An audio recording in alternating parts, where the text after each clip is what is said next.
The Progressive Era by Murray Rothbard, edited by Patrick Newman, narrated by Graham Wright. Foreword by Andrew Napolitano. Chapter 6, 1896, The Collapse of the Third-Party System and of Laissez-faire Politics. 1. The First Collapse, 1894. In the cataclysmic year 1896, the face of American politics was changed forever. With the capture of the Democratic Party by the inflationist, statist forces of William Jennings Bryan, the old democracy of free trade, hard money, personal liberty and minimal government was gone forever. As Grover Cleveland mournfully pronounced, the Democratic Party as we knew it is dead.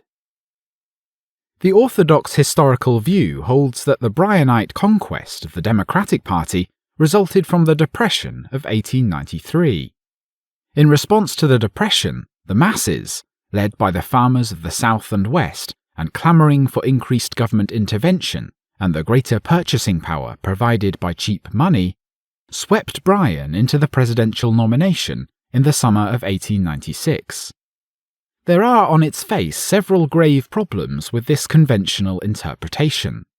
In the first place, if the masses were clamouring for Bryan, why was he beaten decisively in the election by McKinley, and then crushed in the general election twice again in 1900 and 1908? These decisive defeats, permanently reversing the upward democratic trend until 1892, do not look like mass clamour. Furthermore, if the Bryan nomination was a reaction to the Depression, why did the Bryan forces continue to dominate the democracy from then on, long after the Depression was over? Merely asserting that the public came to understand that the modern economy requires statism and government intervention explains nothing, and only reveals the bias of the liberal historian. But more importantly, why did Bryan lose the 1896 election so heavily?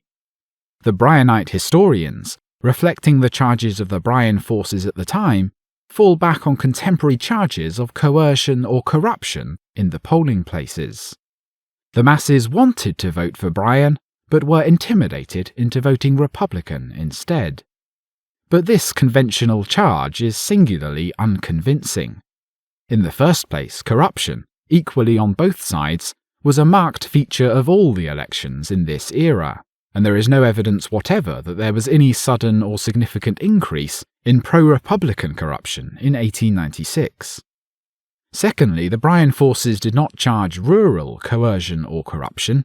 The coercion was supposed to be over labourers by employers in the urban areas, and yet the Australian secret ballot was by now prevalent, and such coercion would have been unfeasible. Moreover, it must be noted that Bryan, though concededly far below the Democratic urban vote in 1892, was yet stronger than the Democratic urban vote in the intervening congressional elections of 1894.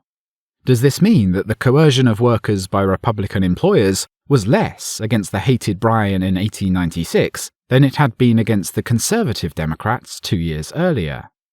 Finally, none of this even begins to explain why Bryan was rejected by the very Midwestern farmers who were supposed to be ardent Bryan supporters and whom no one claims were coerced.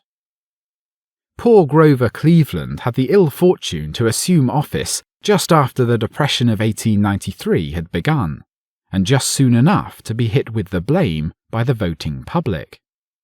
The bankruptcy of the Philadelphia and Reading Railroad had come 2 weeks before Cleveland's inauguration in March, and then in early May, the panic and its attendant bankruptcies hit the American economy. The result was indeed a cataclysmic defeat for the Democrats in the congressional elections of 1894.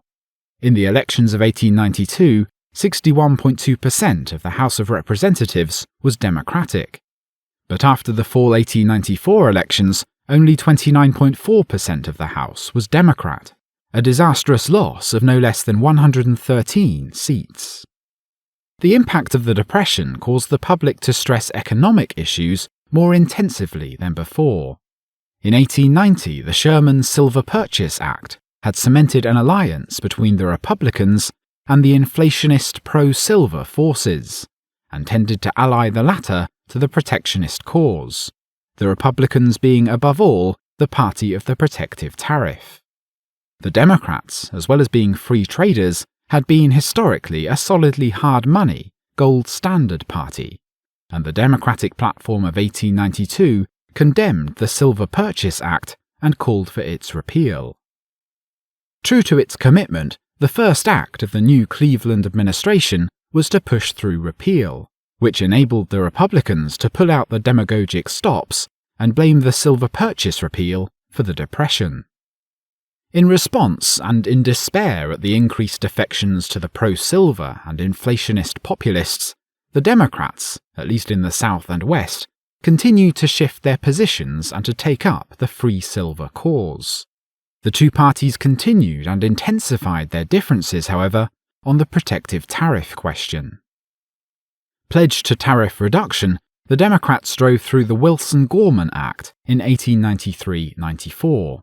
Unfortunately, however, the Southern and far Western democracy, increasingly infected with populist views, forced the Democrats to pass an income tax measure as part of the total package.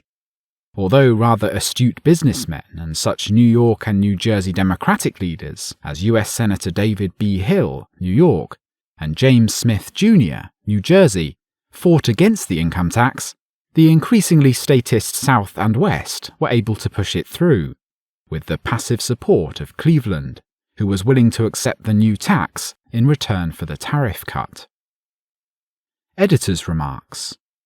Cleveland was ultimately dissatisfied with the minor tariff reductions in the Wilson-Gorman Act, and allowed the bill to become law without his signature.